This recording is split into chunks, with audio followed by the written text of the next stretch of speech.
Hey everyone, before we get started, take a second to like and subscribe to the show. It's the best way to help us share great information with more people. Thank you.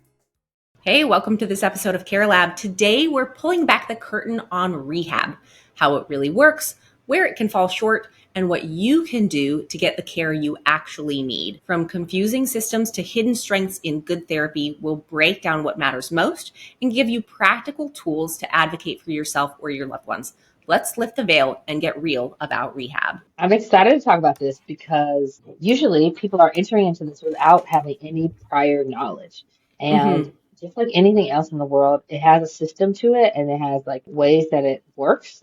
And when you understand it a little bit better, you can maximize it more and use it to your benefit. And everybody should be trying to help you do that anyway. But there are some key things that we can be advocates for as patients or caregivers. And so we want to just like bring to light what those are coming from an insider's perspective because we know how the ins and outs of the thing work. So my question to you is, what is that? Let's start at the very beginning, actually. When we say That's rehab, a very good place to start. When you sing or when you read, you begin with ABC. ABC. Okay. Yeah. So that's so funny because I do love musicals and especially those ones. So that's good. But the beginning I'm talking about is not from Sound of Music. It is for rehab. What does rehab mean? We're using a very generic word that can mean a lot of different things. So maybe can we talk about what that means? Yeah, that's a great question. And so kind of generally speaking, you're right. When we talk about rehab, we're talking about like rehabilitation for, at least you and I are talking about rehabilitation for a physical or cognitive injury or illness or something like that, something that has happened to someone where they had lost some of their abilities and now we are working to get those abilities back basically.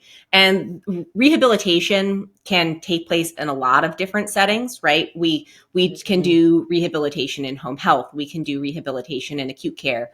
I think that what we are really specifically talking about today, although that's not to say that you can't take some of these lessons to any of those scenarios where you are working with a therapist to get rehabilitation services.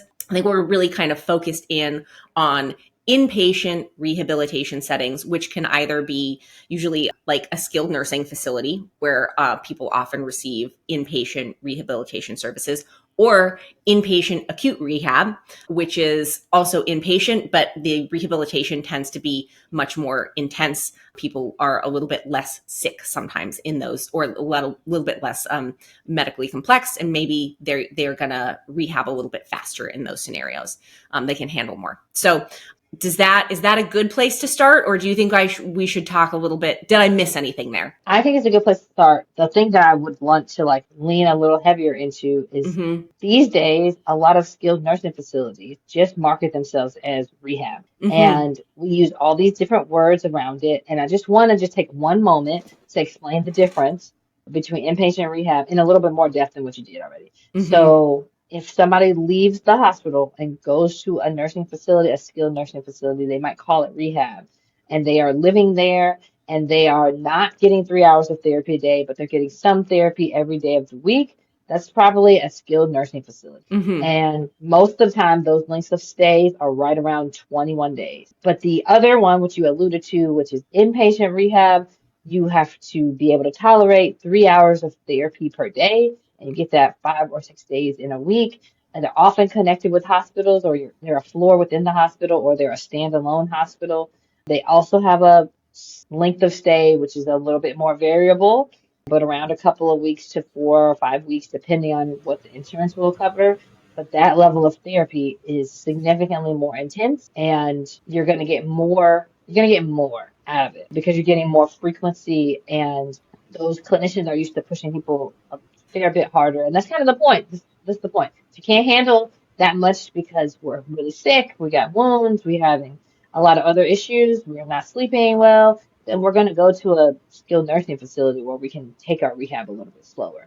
But if your person can tolerate it, we should be trying to get them into inpatient rehab if we can, because it is going to push them further faster. And I think that's it. The difference can be confusing, but I think that's one of the reasons that we want to talk about how to get the most out of rehab kind of wherever you are today. Because let's say you do have a loved one, or you are in a skilled nursing facility, you're receiving rehabilitation services there, but you're not able to tolerate 3 hours a day, that doesn't mean that you can't do well. That doesn't mean that you can't make progress. That doesn't mean that you can't reach your goals.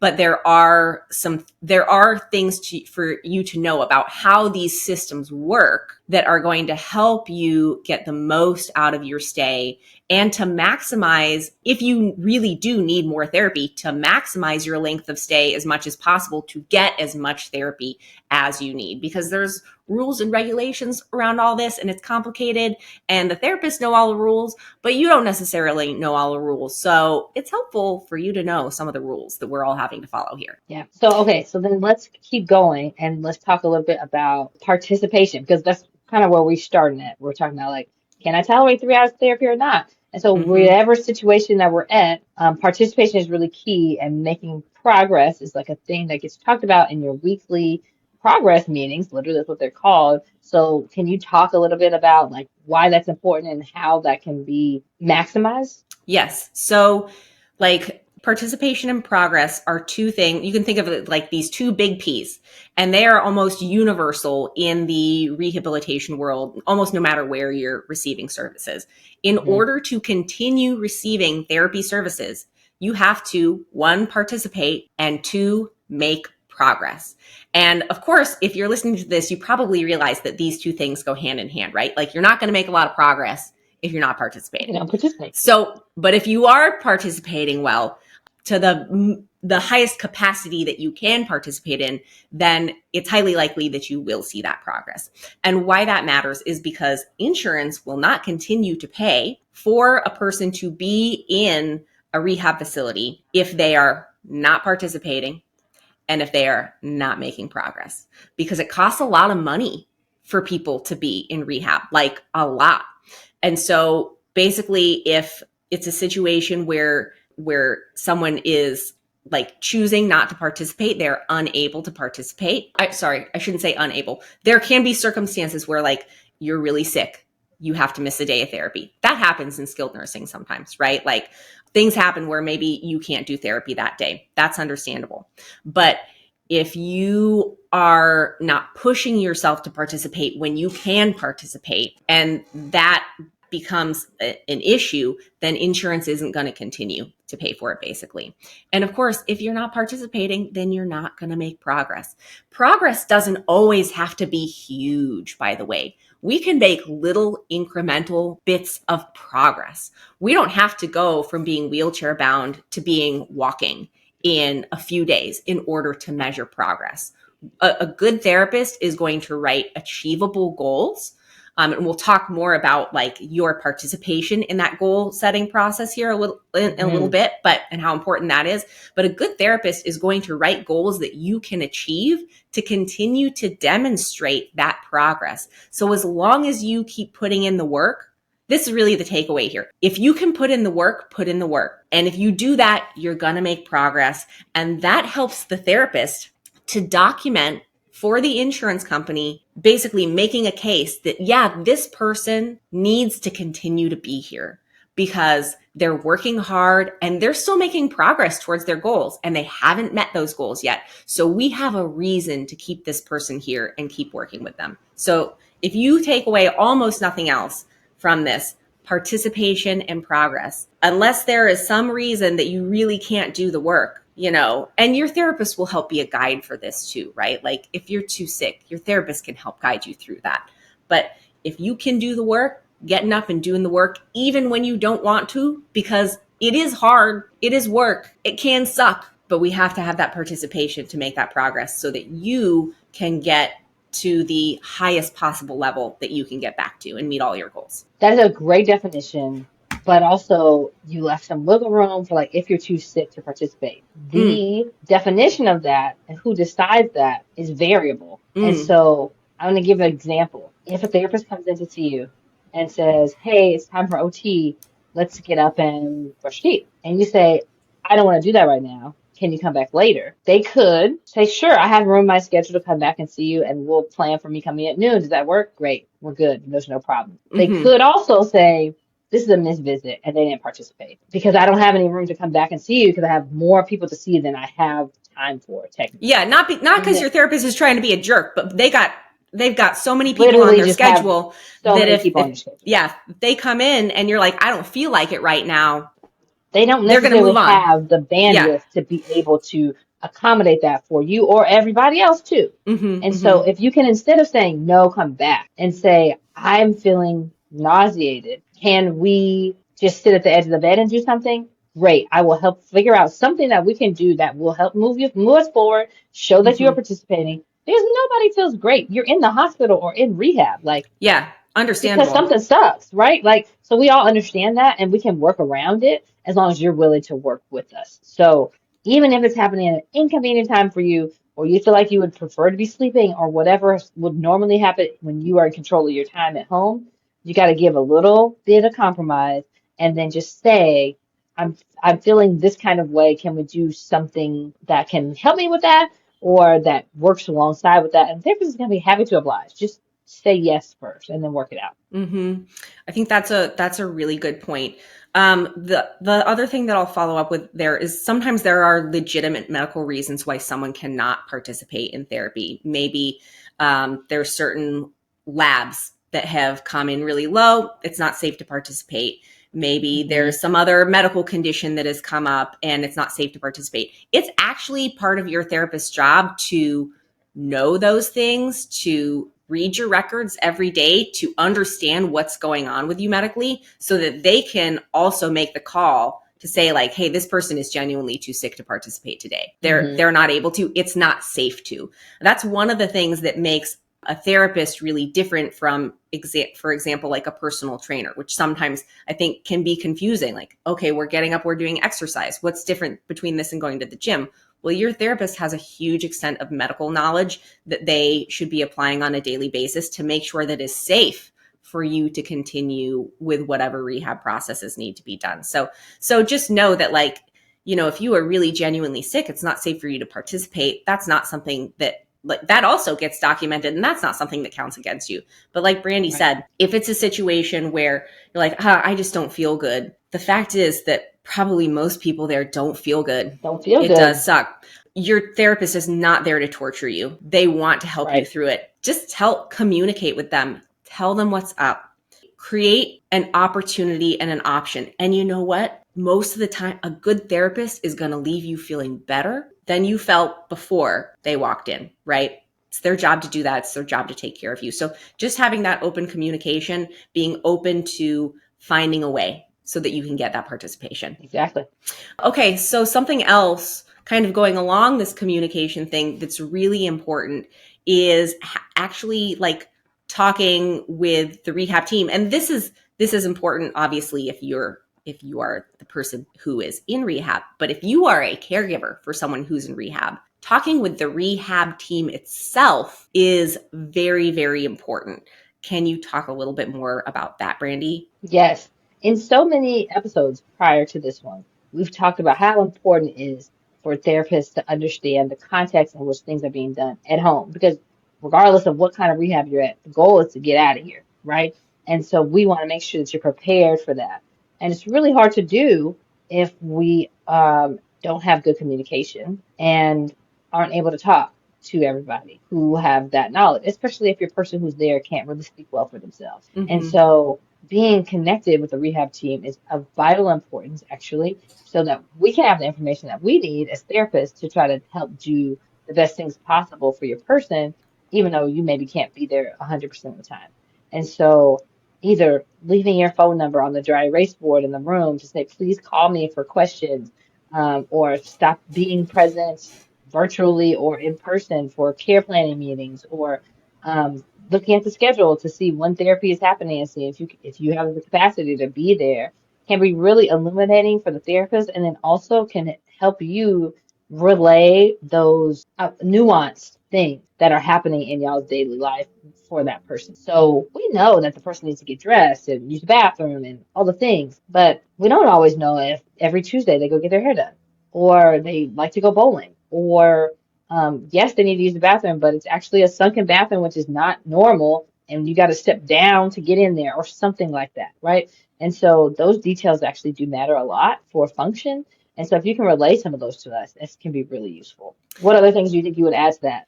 I think that I would just add that having that real world information is so helpful to like that goal writing process that we had discussed earlier. So when someone comes in for therapy, the therapists do evaluations and they actually write, we go and we write down goals, both long-term goals and short-term goals for that individual. The more we know about what your real life looks like, or what your loved one's real life looks like, what their home looks like, what their daily routine looks like.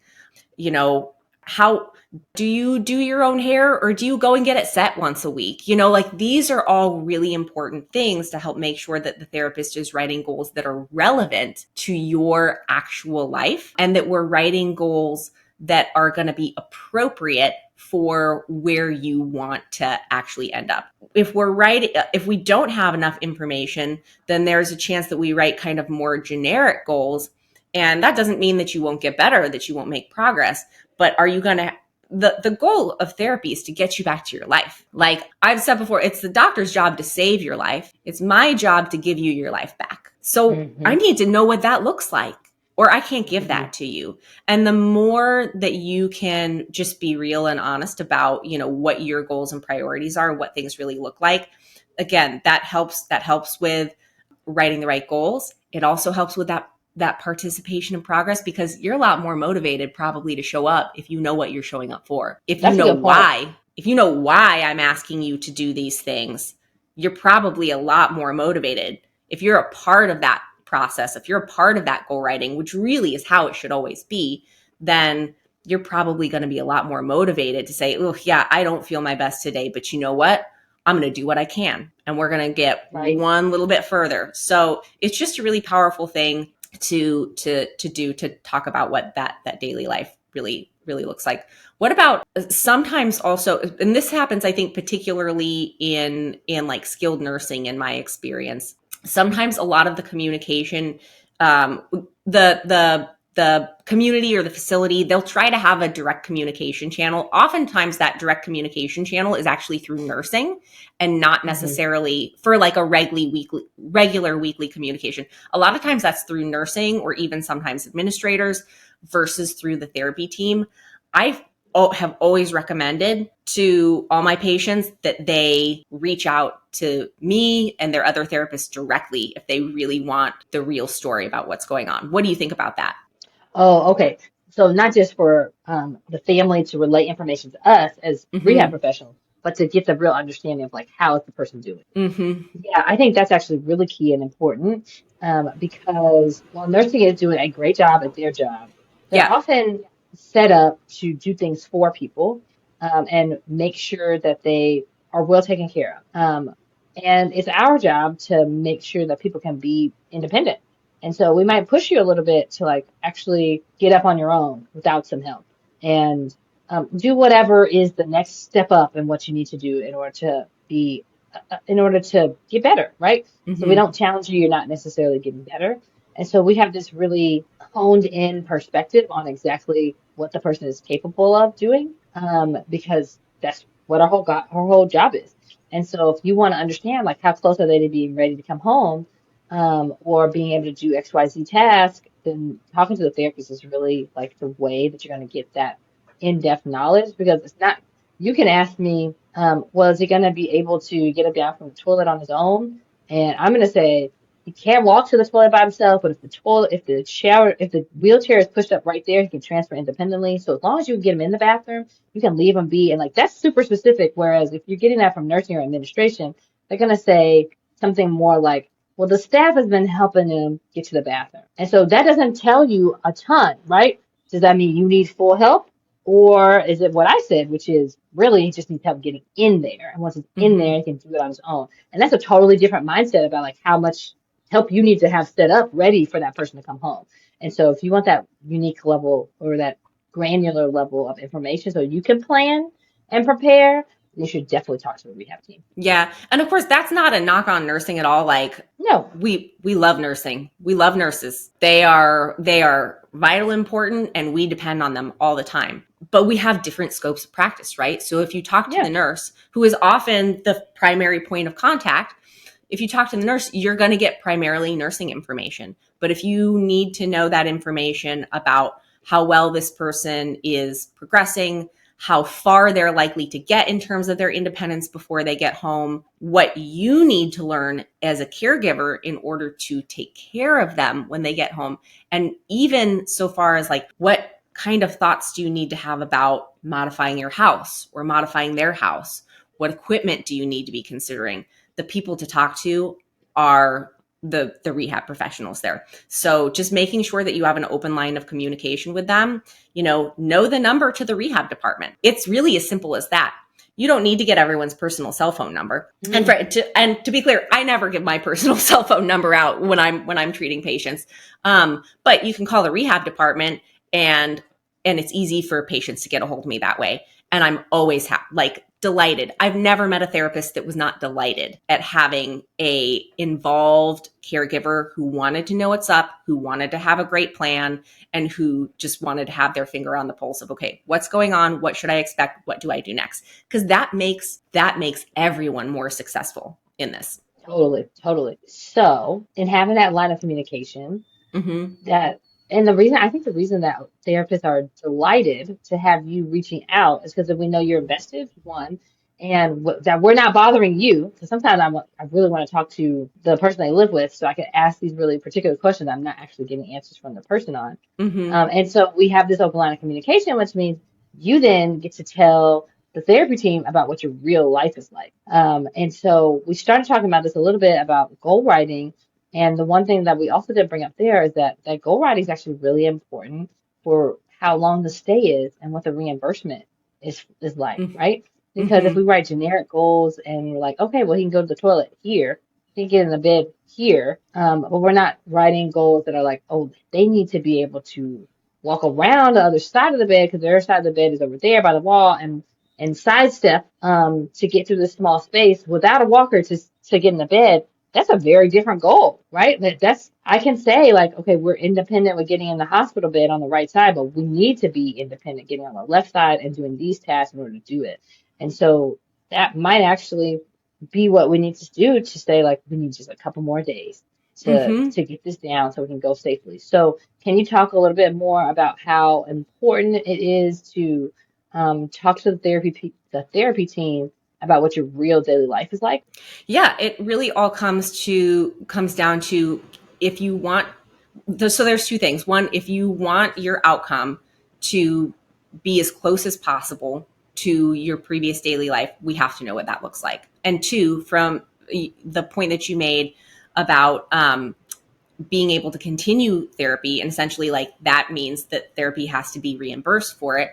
We need to have really clear and specific goals. And so the more specifically that we know what you need to do, how your environment is set up, what your daily life is like, the more specific we can make those goals, the more clearly we can document both like incremental progress as well as why someone might not be ready to go home yet. So a great example might be, well, this person is transferring independently with the grab bars in the bathroom in their rehab facility. But at home, the rehab facility has a 48-inch doorway. It's got 2 sets of grab bars. There's nothing impeding the area around the toilet. So you could roll up in there in a wheelchair, you could walk up with a walker. But at home, you have an older house with a very narrow doorway. There are no grab bars mounted. You don't have the space toilet. You have a lower toilet. Maybe there's not space to access that area easily with the equipment that you need. And so that is actually a completely different situation. So you might be independent with a toilet transfer using a grab bar in the facility, but that does not mean that you will be independent doing your toileting at home in the way that you need to do it. And so that changes the goal, right? And that can change how long you need to reach a goal, because it's a lot easier for most people to be independent in toileting in a perfect situation where they have access to a grab bar and all the equipment can get in. Most people's lives are not that. Most people's bathrooms are not set up like that. Your life doesn't look like that. It can reasonably be expected to take longer in order for you to be independent with a more challenging transfer in a more challenging environment. And in order to be independent, we have to be not just physically or cognitively capable of doing something, we also have to be safe doing it, right? And so there are other layers on top of that there. So again, just that being specific, communicating with your therapist so that we can write the right goals, so we can work on the right things. These are all things that help you or your loved one to get both the outcome that you want, but also to get as much time as you possibly can in order to achieve those goals. Because if we're going to ask insurance for more time, that means we're asking them for more money. And if you're listening, you probably are aware that insurance companies are not in the business. They're in the business of making money.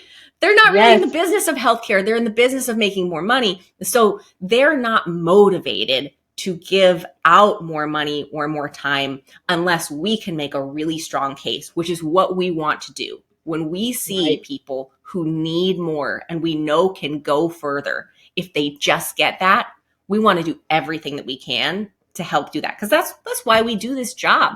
That's what we're passionate about. Help us help your rehab team by being open, talking about your daily life, getting specific about things, having that open line of communication. It'll also just be a more positive experience for you too, because you'll know why you're doing what you're doing.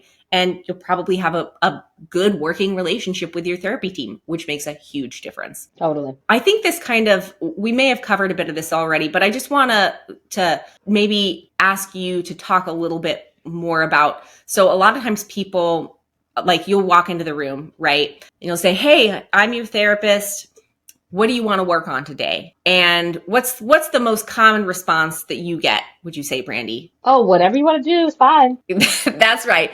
Oh, whatever. You're the expert. You're the professional. Whatever you want to do. Of course, your therapist is the expert on therapy, but they're not the expert on you.